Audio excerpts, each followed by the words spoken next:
Coming down here into the site of the raw water pump station. Yeah, I'm watching Yeah, the finished plan has got some bocce courts and a little picnic area. Horseshoe, egg toss, The sack races. Yep. Selectman apartment goes right about there. So this area down here has been cleared out. If you'll think about what happened down at the end of Mill Road and Surf Drive last year, where they had the directional drilling equipment to get out under the bay. We're going to get a lot of very similar looking equipment to come in here. They're going to set all up, and they're going to wind up pushing two 24-inch pipes out into the pond. One down a little lower, one up a little higher, depending upon the time of year. Those are our intake pipes. That whole assembly they're going to put up in here to do all that work. We'll have some other tanks for when we get into doing the excavation for the pump station and the dewatering to make sure that water gets clean. I'm going to walk over here and show you about where the pump station's going to be.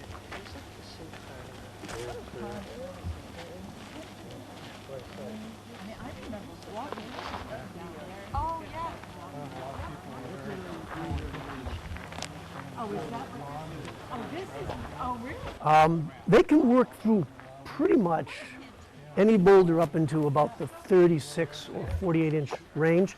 But you ask a good question, and I'll go technical on you. This side of Long Pond is all sand. Okay. That side of Long Pond is the western side of the moraine, and it's littered with boulders. Okay.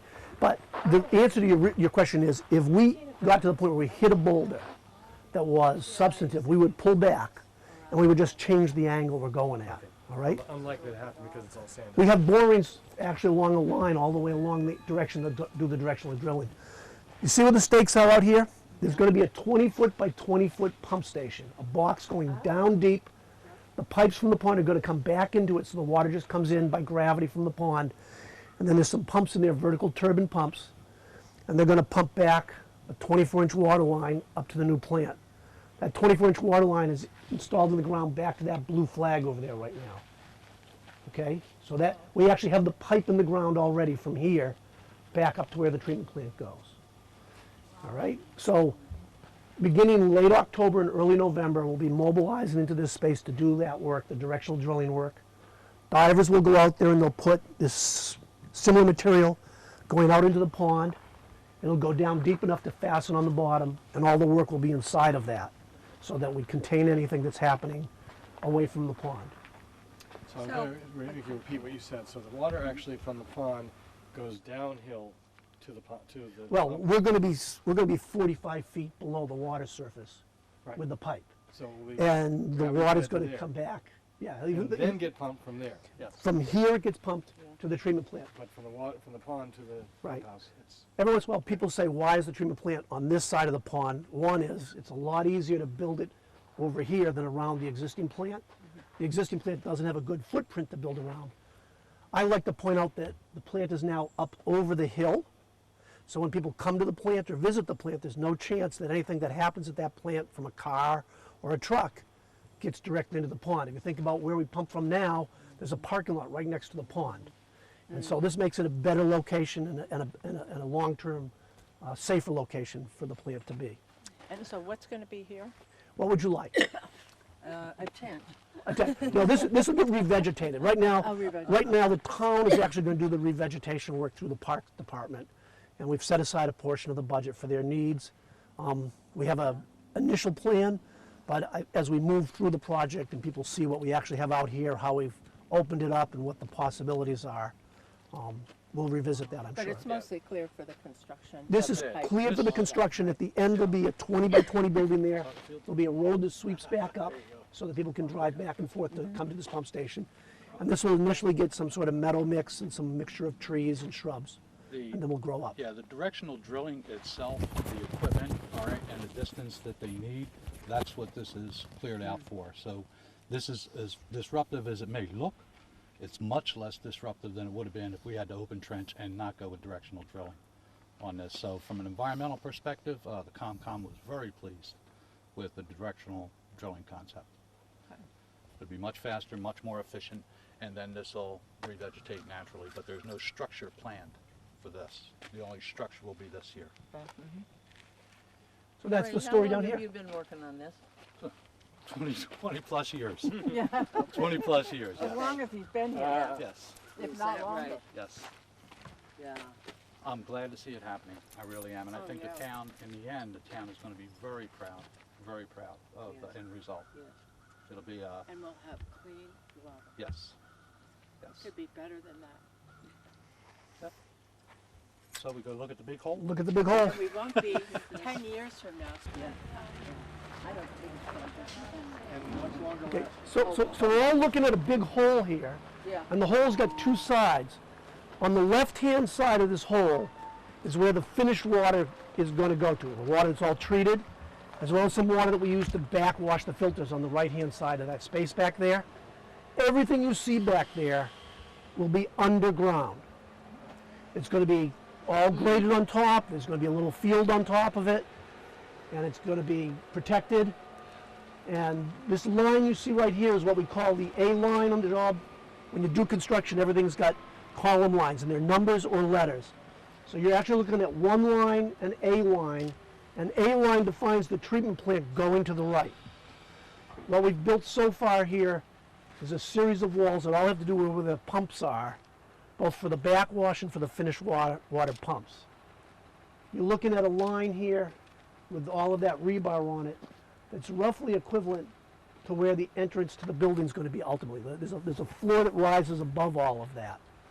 We did cut the site down quite a bit to do the work we're doing, and then there's a lot of fill coming back in on top of it. This over here is where they've started bringing the grade back up a little bit, just to keep getting work done. When we come up a little bit closer, what you see down below there is not at all structural concrete. That's, in other parts of the trade, it's called a mud mat, but here we call it the sand mat, because if you'll notice, all this beautiful sand out here, we found one rock in this entire excavation, just barely the size of a basketball, one rock. But the sand is so beach fine that in order to make it stable enough to build the whole structure up above it and distribute the load, the first thing we do is we put down that piece of concrete. It's only a few inches thick. Then, if you look over here a little bit, you can see some black material. The next thing that goes down is something called bentonite. And it's a type of clay that when it gets wet, it swells up. That's actually the waterproofing. Although we don't expect this to ever have water come in around it, we're waterproofing the entire facility. Because it's a water treatment plant, we don't ever want anything to be able to seep inside and cause a problem. If you'll notice, there's a small hole in this that was left in this wall over here. That's actually the finished water pipe. When we're all done, is going to come out that pipe there and connect to where that hydrant is over there, and then swing around the corner where we've already put the pipe in out to the street. Okay, now for the treatment process.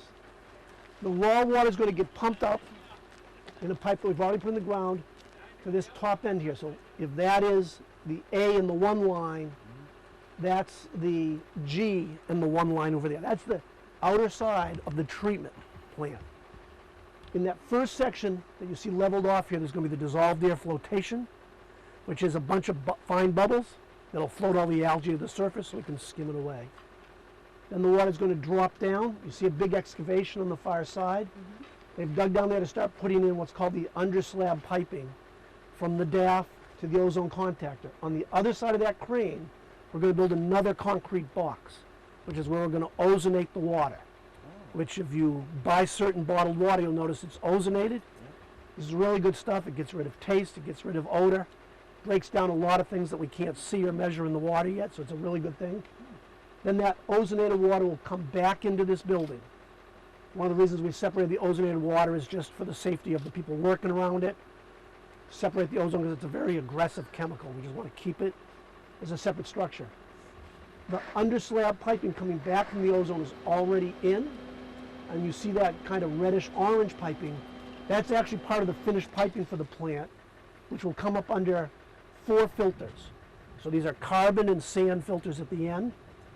If you look and see where there's like rebar up sticking out with little red things on them, the floor slab hasn't yet been poured. You're just seeing the mud slab and the bentonite, and then starting tomorrow they'll be putting more lumber up around this thing and squaring it out. By the end of the week, we'll probably pour that slab down there. It's a 2 foot floor. It's roughly 2 feet thick all the time, yeah. On a good day, we can pour just a little bit over 200 cubic yards. We get concrete from both Falmouth ready mix as well as from the sandwich plant. And so on a good day, the trucks are just coming in. They come to a concrete pump truck. They got a big boom. The guys are manipulating around and putting the concrete down. On a good week, we get 3 pours. On a regular week, we get 2 pours. So some weeks it's 3, some weeks it's 2. But since we've gotten going, we've got 2 months worth of concrete going. Concrete work continues all the way from now up until the end of the year.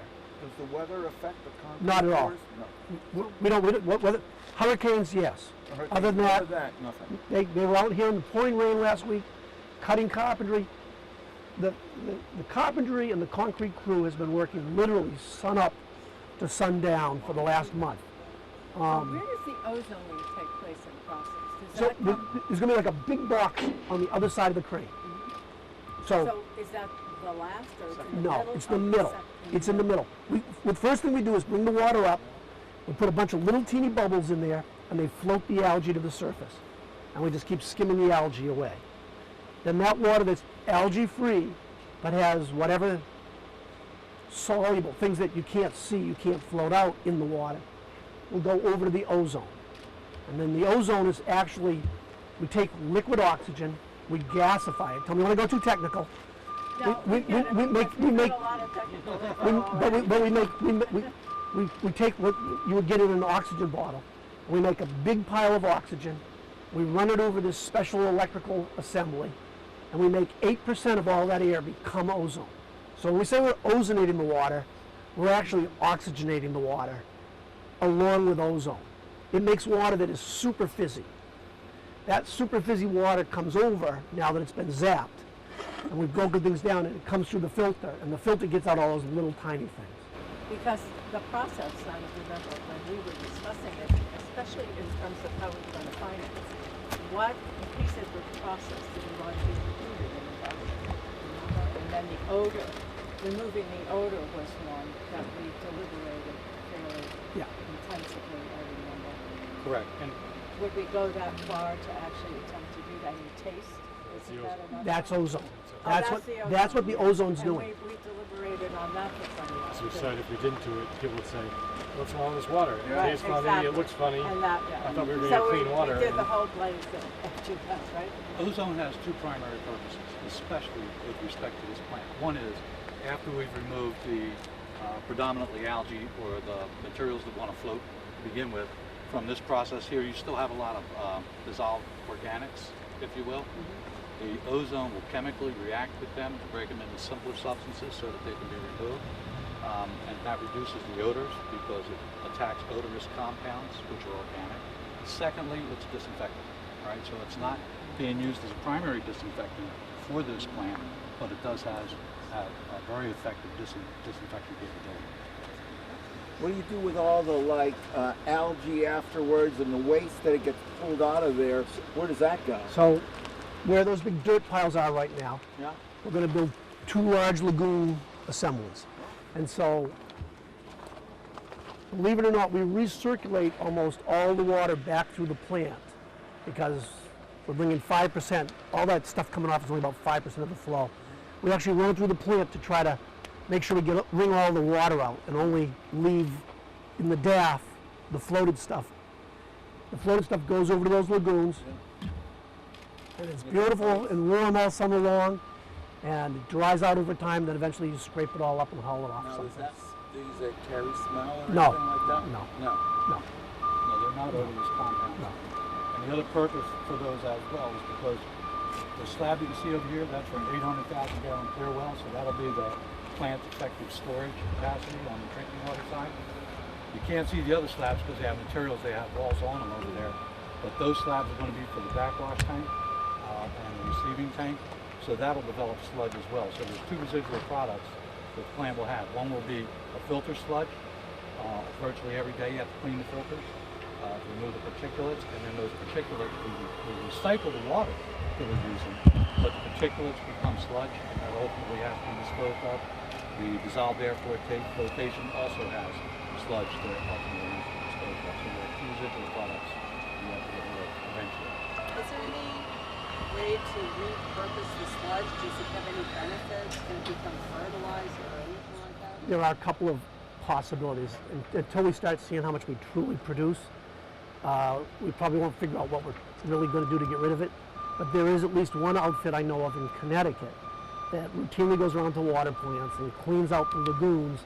They bring it down and they use it as an amendment to actually create a soil product that they use on highway reconstruction projects as like a base for the topsoil. Well, exciting. Yeah, so it's really just if you want to think about it, it's the leaf mold and the algae Right. from the pond. It's got a little bit of alum because we use alum as a glue to get the stuff to coagulate and come out. But it's pretty clean stuff. Great. So then the third process, so it's here, is this where So then we have the filters. the filters? We have the This is where filters. you get rid of potentially man-made chemicals.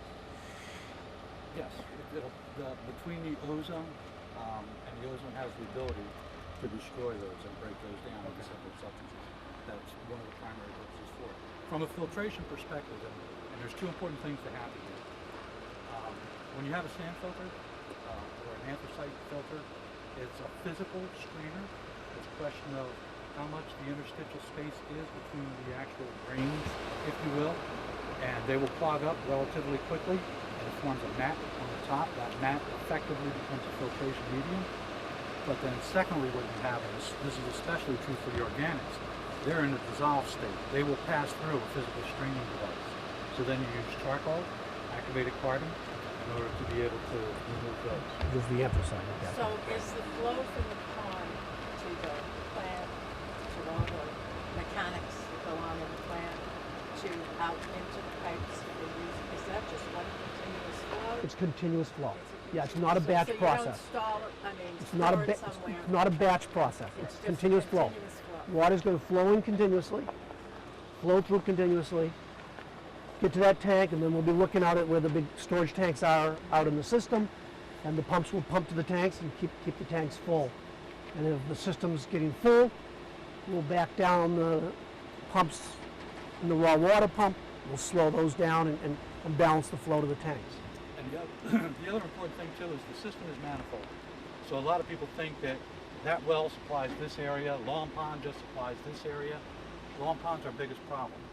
And this will fix the overall characteristics of the Long Pond water quality overall. And everybody out there receives benefit. This goes directly into the pipe for all parts of town. It fills the tanks. Tanks fill all parts of town, serve all parts of town. So everybody's going to reap the reward for it from a water quality perspective, no matter where they live.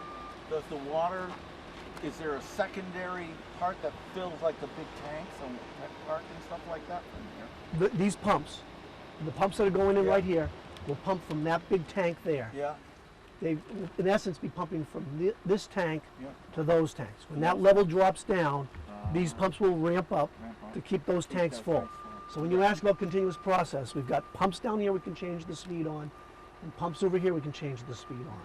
However much water people are taking out of the system at any one moment, these pumps will ramp up, those pumps will ramp up. When we realize at a certain time in the day that the demand's coming down, those will ramp down, these will ramp down, and we'll do a balance in Up that. to the limit that we can by the state. Yeah, the state allows us so many million gallons on average over the year from this facility, and a maximum of 8 on any one day. And just as a benchmark, on the real hot weekends here, we use a little bit over 9 and creeping up into the 9.5 on a really busy day in the summer weekend. So right now, we're using all of our water supplies on the busy weekend. You know, we're fine, but we keep a very close eye on everything's ready, everything's working. Coming up to race day weekend, July 4th, there's a lot of checking and making sure everything's ready. 2 years from now, with this in place, if we wanted to go out and say rehabilitate one of the outer lying wells, we could make a decision to go do that with some confidence that we had the capacity to meet our needs. So do we still buy from the basin in the summer? Yep. Yes. Do we- Oh yeah. Wait, is that 1 million a day, million gallons a day or less? It can be as much as 1.5 million. Yeah. Right? It's generally between 500,000 and 1 million a day. Yeah, running between 500,000 and a million. Right. Yeah, but We've taken the 1.5 million when we need it. How is the water quality here differ from the well water quality? It's better. From where? The wells. Oh, This is oh, better. it would have to be, Yes. because the wells is just, The, who knows the, if it's the in biggest well difference, the water? biggest difference is water's always measured by alkalinity, which is a measurement of sort of the suspended solids and if there's calciums and other things like that. Well water naturally has quite a bit of alkalinity in it. This water will come out a little bit low on the alkalinity, but we're going to add, in essence, baking soda before it goes back out anyways. So they'll balance pretty well. Usually if you have a place where you have like high manganese or high iron, the interface between the water becomes an issue. We have low manganese and virtually no iron in our wells. That's a whole nother thing. That has to do with H3. And just on the capacity issue, is there anything about the plant that, by its efficiency, makes us have better capacity? In other words, is there anything about this process that will make us not use as much water, or make our water replenish more, or is there any upside in that regard? Supply and use is separate from this plant. Okay. Yeah. Yeah, I cannot picture that would necessarily be more efficient, once the plant is done. And primarily because in the end, and this is true of all water systems, you have to fill the tanks. The tanks are actually supplying the water system, quite frankly. Once you fill those tanks, everything in the town theoretically can shut off. And then the tanks will ride the system. As people start to draw water, the tank level goes down. As it goes down, it'll sequentially call for whatever you program the sources to be. We can call for any of our sources to start systematically coming online. As the demand increases, the tank keeps going lower because it can't keep up, more sources come online. But in all cases, in all those cities and towns, the pumps have to be able to meet the head of that tank. So from an efficiency perspective, that's a lot of power that it takes to do that. And all systems are continually doing that, refilling the tanks all the time and maintaining the system pressure. From the big picture, we sit on the Sagamore lands. There's quite a bit of water there. The state, though, regulates how much water we can take out, and we're currently withdrawing right at sort of the amount the state's regulated us for. Every time we approve another development or somebody changes things, there's a little bit more water usage going on. We're relatively in good shape in the sense that we're on a watershed that's not strained. The state does regulate it. The state does want to see the communities are not wasting water. The state does want to see that it's efficient. And we've been 8-10-year conversation about what the town of Falmouth is. Every community in the state's had to do this. We're involved in that Resource Management Act re-permitting of all of our supplies right now. But there's water out there, and over time the town probably should be thinking about developing another well at some of the locations. We've done quite a bit of work already looking at where we could develop wells, because one of the wells we had to be taken offline for any reason, just to clean it, fix it, rebuild it. It'd be nice to have another well out there to be able to turn on and use. So there's an exercise that we're going to do on that supply side. On the usage side, all the statistics that we've looked at over the last several years indicate that as a community we use less water per capita per day than the state sets as their sort of baseline. They say 65 gallons per capita per day is a magic number. We're running a little bit in the high 50s right now. And that brings up a question, because if we have better water, it tastes better. I mean, people right now, the mindset is they won't have to buy bottled water because my taxes are paying for this much better water. So what's that going to do to the supply side? I would give this to you. Think about the amount of water you use for your toilet, for taking showers and watering your lawn, and compare that to the amount of water that you drink.